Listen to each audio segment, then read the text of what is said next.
गौरी पुत्र गणेश की जय। ओम नमः शिवाय। प्रेम से बोलिए गणेश भगवान की जय हो। एक गांव में एक शंभू नाम का व्यक्ति रहता था। वह गणेश भगवान का परम भक्त था। गणेश भगवान की भक्ति उसे पिता से विरासत में मिली थी। वह रोज प्रभु को भोग लगाता, आरती करता, उसके बाद ही कुछ खाया करता। गणेश भगवान की उस पर विशेष कृपा थी। उसके घर में किसी चीज की कमी ना थी। केवल उसकी पत्नी को छोड़कर। उसकी पत्नी का नाम तो शांति था, परंतु वह बिल्कुल अशांत थी। उसे भगवान की पूजा करना बिल्कुल पसंद नहीं था। वह रोज सुबह शंभू पर चिल्लाती और एक बात कहती, क्या शोर मचा रखा है? रोज रोज घंटी बजाकर, शंख बजा बजाकर पूरा गांव इकट्ठा कर लेते हो। बहुत समझाता, पर वह समझने वाली कहाँ थी। एक दिन शंभू को किसी काम से बाहर जाना पड़ा। उसने अपनी पत्नी से बड़े ही प्रेम भाव से कहा, शांति सुनो, मुझे 2 दिनों के लिए बाहर जाना है। इतना सा काम कर देना कि प्रभु के भोग का ध्यान रख लेना, नहीं तो मेरे प्रभु भूखे रह जाएंगे। शांति ने अनमनी मन से बात सुनी। जब शंभू चला गया तो उसे एक उल्टी चाल सूझी। उसने सोचा, यदि गणेश भगवान को ही घर से बाहर निकाल दूं तो रोज रोज की आरती, पूजा, भोग, शोर शराबे का झंझट खत्म हो जाएगा। उसने घर के पीछे जाकर एक गड्ढा खोदा। उसमें गणेश जी की मूर्ति को दबा दिया और घर में वापस आ गई। शंभू जब घर वापस आया, उसने मंदिर में गणेश भगवान को ना देखा और भागा भागा शांति के पास गया। कहने लगा, शांति, मेरे प्रभु कहाँ हैं? वे मंदिर में नहीं हैं। शांति अनजान बनकर बोली, मुझे तो पता नहीं। कल रात ही तो मैंने धूप आरती और भोग लगाया था। शंभू पागलों की तरह गणेश भगवान को पूरे घर में खोजता रहा। उसे मन ही मन पता था कि यह काम तो शांति का है। उसी ने मेरी पूजा पाठ पसंद नहीं। उसने ही शांति से कहा, यदि मेरे प्रभु मुझे ना मिले तो मैं खाना पीना छोड़ दूंगा। शांति को लगा 1-2 दिन का नाटक है, उसके बाद सब ठीक हो जाएगा। शंभू को रोते बिलखते 7 दिन हो गए। वह शांति से बोला, शांति, मुझे पता है तुमको ही मेरी पूजा पाठ पसंद नहीं। मेरे गणेश भगवान की प्रतिमा को तुमने कहीं छिपाया है। यदि मुझे मेरे गणेश भगवान ना मिले तो मैं कुएं में कूदकर अपनी जान दे दूंगा। अगर शांति मुंह खोलती तो उसका झूठ पकड़ा जाता। इसलिए वह बोली, आप मुझ पर शक क्यों कर रहे हो? सच में मुझे नहीं पता। ज्यादा प्यार आ रहा है तो मैं नई प्रतिमा लाकर देती हूँ। पर शंभू को तो वही चाहिए थी। सारे गांव वाले सुनकर लोग इकट्ठा हो गए। शंभू की व्यथा गणेश भगवान भी देख रहे थे। वे अपने भक्त के पास जाने के लिए बेचैन थे। उधर शंभू कुएं की ओर चढ़ गया। शांति भागी भागी गणेश भगवान की प्रतिमा गड्ढे से निकालने लगी, पर गड्ढे में गणेश जी की प्रतिमा नहीं थी, क्योंकि गणेश भगवान अपनी प्रतिमा स्वयं निकाल लिए थे। गणेश भगवान बालक का रूप लेकर और अपनी प्रतिमा को निकालकर शंभू के पास पहुंचे और बोले, काका, यही प्रतिमा है आपकी? इसे ही ढूंढ रहे हो क्या? शंभू ने पीछे मुड़कर देखा तो एक सुंदर बालक के हाथ में गणेश जी थे। वे कुएं से नीचे उतरा, प्रभु को गले से लगाया और रोते रोते स्नान कराया, भगवान को मंदिर में स्थापित किया। वह बालक शांति की तरफ देखकर मुस्कुरा रहा था। शांति सोच में पड़ गई कि इस मूर्ति का पता इस बालक को कैसे चला।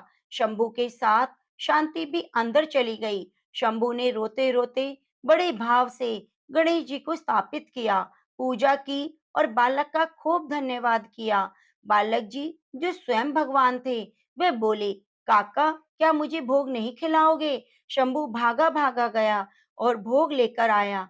जैसे ही भोग लेकर आया तो उसने देखा बालक अंतर ध्यान हो गया और तेज प्रकाश गणेश जी की प्रतिमा से उदित हो रहा है। वहां से बालक का अंतर ध्यान होना और तेज प्रकाश पुंज का आना, शांति को अपने भूल का पश्चाताप होने लगा।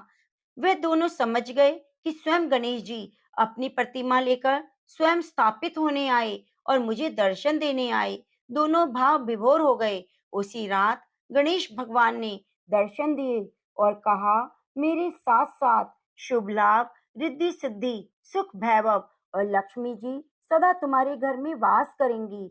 दुखियों की सेवा करना, दान देना, धर्म करना, इस प्रकार से शंभू की भक्ति अमर हो गई। प्रिय भक्तजनों, जो भी इस कथा का श्रवण करता है, गणपति बाप्पा उस पर कृपा करते हैं, उसके घर में माता लक्ष्मी का वास हो जाता है। तो प्रेम से बोलिए, गणेश भगवान की जय हो। ओम नमः शिवाय।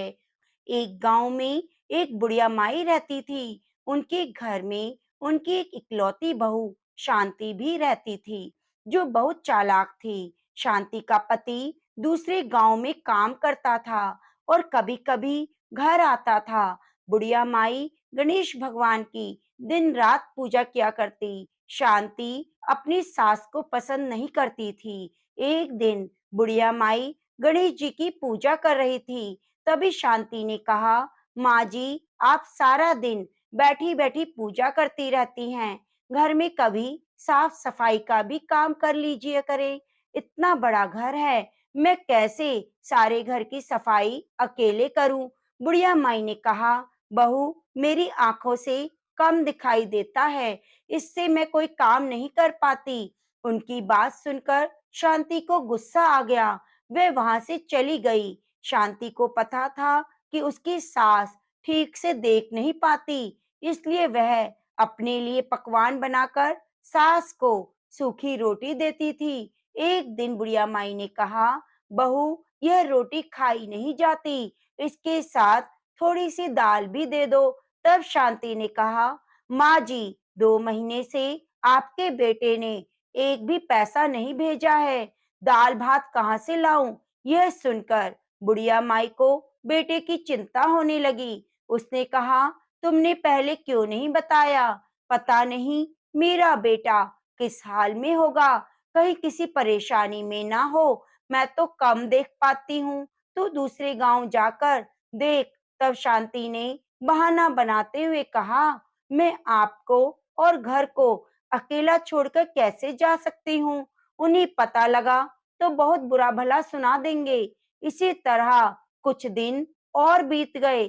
सुरेश हमेशा समय पर पैसा भेज देता था, लेकिन शांति बुढ़िया माई से कहती, ना तो पैसे आए, ना कोई खबर आई। बुढ़िया माई एक दिन उदास होकर बैठ गई। शांति घर पर नहीं थी। तभी उसकी एक पड़ोसन आई। उसने कहा, माँ जी, आप कुछ परेशान दिखाई दे रही हैं। बुढ़िया माई ने सारी बात बता दी। तब पड़ोसन ने कहा, माँ जी, आप रोज गणेश भगवान के नाम का मंत्र 108 बार जप किया करो और गुड़ का भोग लगाओ। गणेश भगवान खुश होकर आपके सभी कार्य को पूर्ण करेंगे। अगर बिना नियम टूटे आपने यह कार्य 40 दिन तक कर लिया तो आपका बेटा घर आ जाएगा। बुढ़िया माई ने कहा, लेकिन गुड़ कहाँ से लाऊं? मेरे पास तो पैसे नहीं। तब पड़ोसन ने अपने घर से गुड़ की 2 ढेली बुढ़िया माई को लाकर दी। इस पर बुढ़िया माई ने अगले दिन माला का जप करना शुरू कर दिया। सुबह पूजा करने के बाद बुढ़िया माई माला लेकर बैठ जाती। वो गणेश भगवान के नाम का जप शुरू कर देती। कुछ दिन के बाद गणेश भगवान की कृपा से सुरेश का काम बढ़ गया और ज्यादा पैसे भेजने लगा। लेकिन शांति ने अपनी सास को कुछ नहीं बताया। बुढ़िया माई हर दिन 108 का जप करती रही। कुछ दिन के बाद शांति को पता चला तो उसकी सास बेटे को घर लाने के लिए माला का जप कर रही है। अब उसे डर सताने लगा। शांति ने सोचा, यदि मेरी सास के जप पूरे हो गए और मेरा पति वापस आ गया तो मेरी सास उसे सारी बात बता देंगी, और यदि मेरे पति को सब पता लगा तो वह मुझे घर से निकाल देंगे। इसी सब से बचने के लिए उसे एक उपाय सूझा। जब बुढ़िया माई सो रही थी, उनकी एक माला में से एक दाना निकाल दिया। अब माला में 107 मोती रह गए। अगले दिन बुढ़िया माई ने रोज की तरह जप किया, लेकिन उसे पता नहीं चला। इसी तरह बुढ़िया माई के 40 दिन पूरे हो गए, लेकिन उनका बेटा घर नहीं आया। अगले दिन उसने गणेश भगवान की पूजा करी। उनसे कहा, प्रभु, मुझसे क्या भूल हो गई जो आप प्रसन्न नहीं हो रहे? मेरे बेटे को घर भेज दीजिए, मुझे कुछ नहीं चाहिए। मुझे रात को जब बुढ़िया माई सोई तब सपने में गणेश भगवान ने दर्शन दिए और कहा, माई, तेरी बहू ने माला में से एक मोती कम कर दिया था, इसलिए जिस माला से तुम जप कर रही थी वह अधूरी थी, लेकिन तुम्हारी भक्ति और सच्चे प्रेम से मैं प्रसन्न हूँ। अगली पूर्णिमा के दिन तुम्हारा बेटा घर आ जाएगा, किंतु तुम्हारी बहू ने मेरी पूजा में विघ्न डाला है, इस कारण वह अपने पति को नहीं देख पाएगी। यह कहकर गणेश भगवान अंतर्ध्यान हो गए। बुढ़िया माई ने अगले दिन शांति को सपने की बात बताई। अब वह रोने लगी, बुढ़िया माई से माफी मांगी। जैसे पूर्णिमा का दिन आ रहा था, शांति की आंखों की रोशनी कम होती जा रही थी। पूर्णिमा से एक दिन पहले वह बिल्कुल अंधी हो गई। अगले दिन जैसे सुबह हुई, सुरेश घर पर आ गया। बुढ़िया माई उसे देखकर रोने लगी। सुरेश ने जब अंधी को देखा तब उसने शांति से पूछा। शांति ने कहा, यह मेरे कर्मों का फल है, गणेश जी मुझसे रुष्ट हो गए। यह कहकर उसने सारी बात बता दी। सुरेश को गुस्सा आया। उसने कहा, तेरे साथ ठीक हुआ, मेरी माँ को कम दिखाई देता था, इसलिए तुमने उनके साथ धोखा किया। अब तुम घर से निकल जाओ। तब बुढ़िया माई ने कहा, बेटा, गणेश भगवान ने तो इसे दंड दे दिया। मैं जानती हूँ यदि आंखों से दिखाई ना दे तो इंसान कितना लाचार हो जाता है, इसे यहीं रहने दो। शांति ने रोते रोते दोनों से माफी मांगी। तब बुढ़िया माई ने कहा, अब तुम गणेश जी के मंत्र का 40 दिन तक पाठ करो, गणेश भगवान प्रसन्न हो गए तो तुम्हारा सब कुछ ठीक कर देंगे। शांति रोज पूजा पाठ करने के बाद 108 मंत्रों का जप करना शुरू कर दिया। 40 दिन के बाद उसकी आंखों की रोशनी वापस आ गई। इस प्रकार गणेश भगवान 40 दिनों की पूजा से प्रसन्न होकर मनवांछित फल दे देते हैं। हे गणेश जी महाराज, जैसे आपने सास बहू पर अपनी कृपा करी, वैसे अपने भक्तों पर कृपा बनाए रखना। प्रेम से बोलो, गणेश भगवान की जय हो, वैशाख मास की जय हो, माधव मास की जय हो। बहुत समय पहले की बात है, एक गांव में एक भाई बहन रहते थे।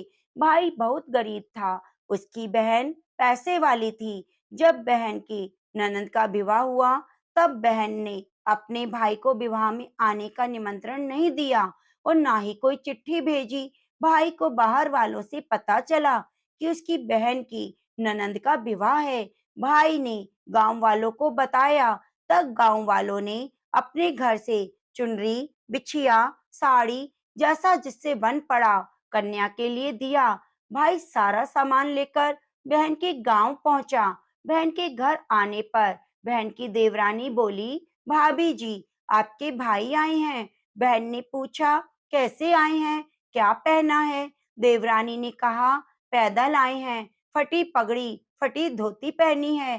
बहन बोली, मेरे ससुर हवेली के सामने दुकान में बैठे हैं, मुझे शर्म आती है। भाई को बोलो पीछे के दरवाजे से आए। भाई के आते ही बहन ने भाई को एक कमरे में बंद करके बाहर से ताला लगा दिया। एक तरफ लड़की का विवाह हो रहा था, गाजे बाजे बज रहे थे, अतिथियों को भोजन कराया जा रहा था। दूसरी तरफ भाई को कोई पानी पूछने वाला भी नहीं था। तब भांजे की बहू को दया आ गई, उसने दरवाजा खोल दिया। दरवाजा खुलते ही भाई वहां से भागा। 2 दिनों की भूख प्यास के कारण उसे चक्कर आने लगे। रास्ते में गणेश जी का मंदिर था, वहां जाकर गिर गया। रोते रोते गणेश भगवान को अपनी व्यथा सुनाई। बोला, आज मेरी गरीबी के कारण मेरी सगी बहन ने मुझे धिक्कार दिया। घर जाने पर जब मेरी पत्नी पूछेगी कि विवाह में क्या मिठाई लेकर आए, तो मैं क्या जवाब दूंगा? तो गणेश भगवान को उस पर दया आ गई। वह बोले, मेरे बगीचे से ककड़ी, तरबूज लेकर जाओ। भाई ने ककड़ी तोड़कर झोला भर लिया और तरबूज ले लिया। वह अपने घर गया। घर जाते ही बच्चों ने पूछा, पिताजी बुआ के यहाँ से क्या लेकर आए? झोला खोलते ही छोटे तरबूज सोने की गेंद में बदल गए। बाकी तरबूज काटे तो उसमें हीरे मोती निकले। पत्नी बोली, आपकी बहन ने तो बहुत कुछ दिया, आप इतना क्यों लेकर आए? भाई ने कुछ जवाब नहीं दिया। गणेश भगवान की कृपा से उसके दिन बदल गए। भाई का काम धंधा जोरों से चलने लगा। धीरे धीरे गहने बनवा लिए, मकान बनवा लिया। पत्नी बोली, ननंद को बुलाकर लाओ। भाई नए कपड़े जूते पहनकर रथ में बैठकर बहन को लेने गया। देवरानी बोली, भाभी जी आपके भाई आए हैं। बहन ने पूछा, कैसे आए हैं, क्या पहना है? देवरानी बोली, रथ में बैठकर खूब ठाट बाट के साथ आए हैं। बहन बोली, मेरे भाई को बोलो हवेली के सामने से आए, मेरे ससुर देवर जेठ देखेंगे। भाई का बहन ने खूब स्वागत किया। भाई बोला, मैं तुम्हें लेने आया हूँ। बहन बोली, मुझे भी बहुत दिन हो गए, चलो मैं भी चलती हूँ। भाई बहन को लेकर अपने घर आया। भाई और उसकी पत्नी ने बहन का खूब आदर सत्कार किया। जो चीजें मांगी सब बनवा कर दी। बहन बोली, मुझे जूती चाहिए। भाई ने मोची को बुलाया और कहा, मेरी बहन के लिए ऐसी जूती बनाओ जो मुंह से बोले। भाई ने बहन को बहुत सारा धन देकर विदा किया, पर वह जूती अभी तक नहीं आई। बहन रवाना होने लगी तो मोची जूतियां लेकर आया। बहन के जूती पहनते ही जूतियां बोली, निर्धन भाई की पैसे वाली बहन, गणेश जी का बगीचा नहीं होता तो आज क्या करती? बहन तब भाई की पत्नी से पूछा, ये आवाज कहाँ से आई? भाई ने कहा, सुबह का समय है, कोई जीव जंतु बोल रहा होगा। भाई ने घोड़े गाड़ी को जल्दी से जाने को कहा। बहन के जाते ही पत्नी जिद कर कर बैठ गई कि जूतियां क्या बोल रही थी। तब पति ने अपनी पत्नी को सारी बात बताई कि कैसे बहन ने मुझे 2 दिन तक भूखा बंद किया। भांजे की बहू ने दरवाजा खोला, तब मैं बाहर आया, गणेश जी की शरण में जा पहुंचा। गणेश भगवान की कृपा से हमारे दिन बदल गए। तब पत्नी को उसने सारी बात बता दी। पत्नी बोली, अगर मुझे मालूम होता तो मैं आपकी बहन को कुछ ना देती, सब कुछ वापस लेकर आओ। तब पति बोला, सुहासिनी के आशीष से ही गणेश भगवान ने हमें सब दिया। अगर वह मुझे बंद ना करती, मैं गणेश जी के मंदिर क्यों जाता? क्या मैं अपना दुखड़ा गणेश जी को सुनाता?